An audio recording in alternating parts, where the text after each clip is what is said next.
Hello and welcome to the concluding episode of our series on Love Revolution.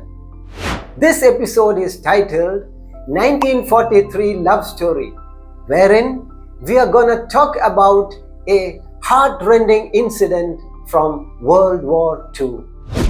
The Japanese forces had captured the Allied forces led by the British. The Japanese military employed these prisoners of war to build the Burma-Thailand Railroad, stretching over a span of over 400 kilometers through the jungle, through the hilly terrains, over the rivers with nearly 700 bridges. It was a wonderful engineering project undertaken during the World War II, but unfortunately, it was also called the Death Railway because with the completion of every mile of the railway, nearly 500 people would die. The prison camp near to the river Kwai in South Thailand witnessed some of the most inhuman treatment meted out to its prisoners. There was overwork, meager daily ration leading to literal starvation. The unspeakable brutality by the prison authorities, the filthy environment causing the spread of epidemics, hopelessness, etc. Human values had lost all its value. The inmates had become savages. It was the survival of the fittest. Among the prisoners of war was a young British officer named Ernest Gordon. Ernest Gordon said, I quote, "In the prison camp, death called us from every direction. Death was in the air that we breathed, in the food we ate, in the things we talked about," unquote. He recounts 3 uplifting episodes of joy and hope that unfolded in the midst of the cruel settings of the camp. Episode number 1.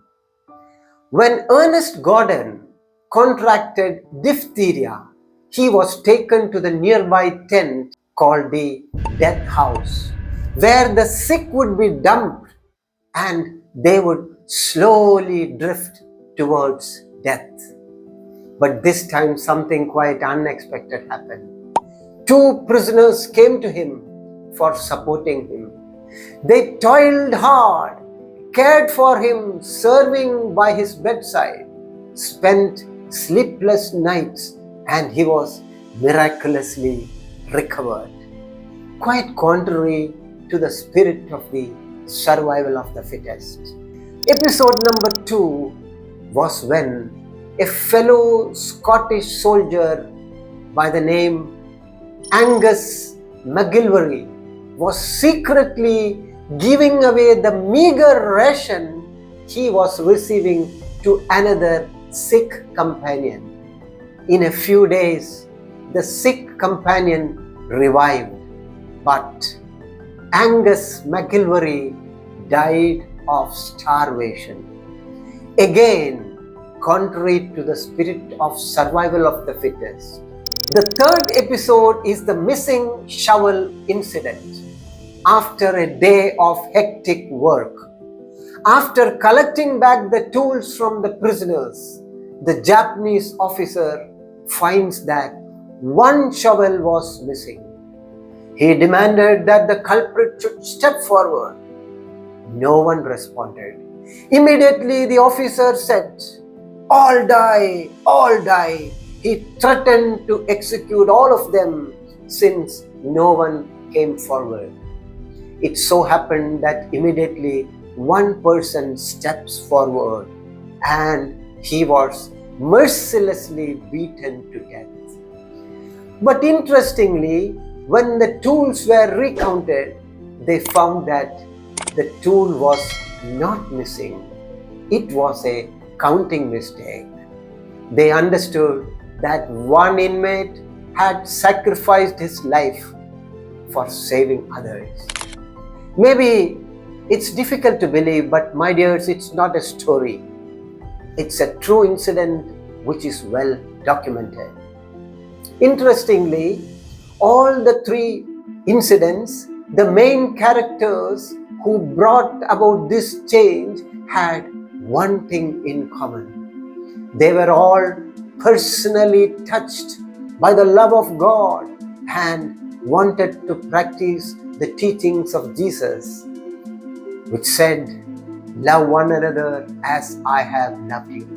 As disciple John also said, "By this we know love, because he laid down his life for us, and we also ought to lay down our lives for the brethren."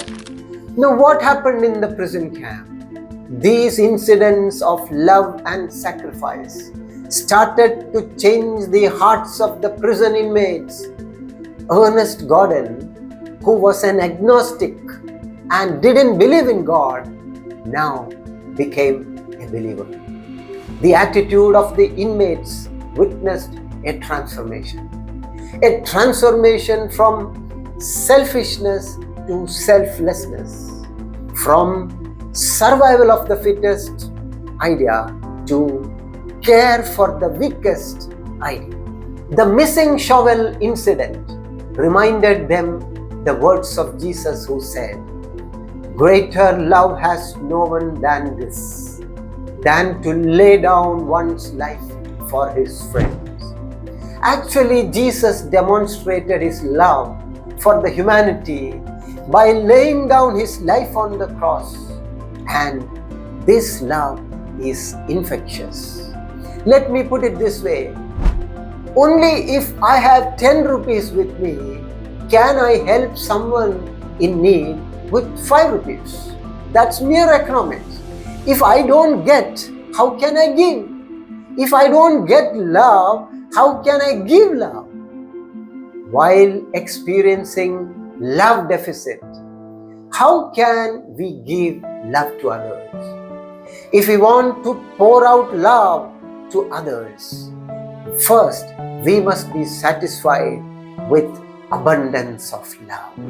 My dears, let me tell you that human love can satisfy us only within limits, but only God's love which can abundantly satisfy us.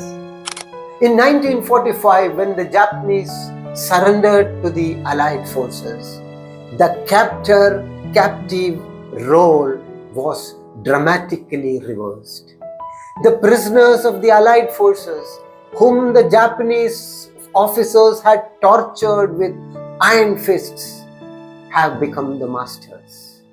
Instead of seeking the blood of their tormentors, they chose to offer forgiveness and grace. In fact, Ernest Gordon and others shared even their own food and medical supplies with the wounded Japanese soldiers who had been abandoned by their own retreating army. The prisoners had experienced a dramatic character transformation. True character is revealed when you have the power to exercise hatred, revenge, your so-called justice, but you refuse to do it. That's why they said, "No more hatred, but only love." It was God's love which they experienced, which had transformed them. The true love revolution begins by experiencing God's love first, a vital move that sparks profound character transformation from inside out. With that, I come to the end of this episode. It's Vincent signing off. Until we meet again in the next episode, goodbye. Thank you.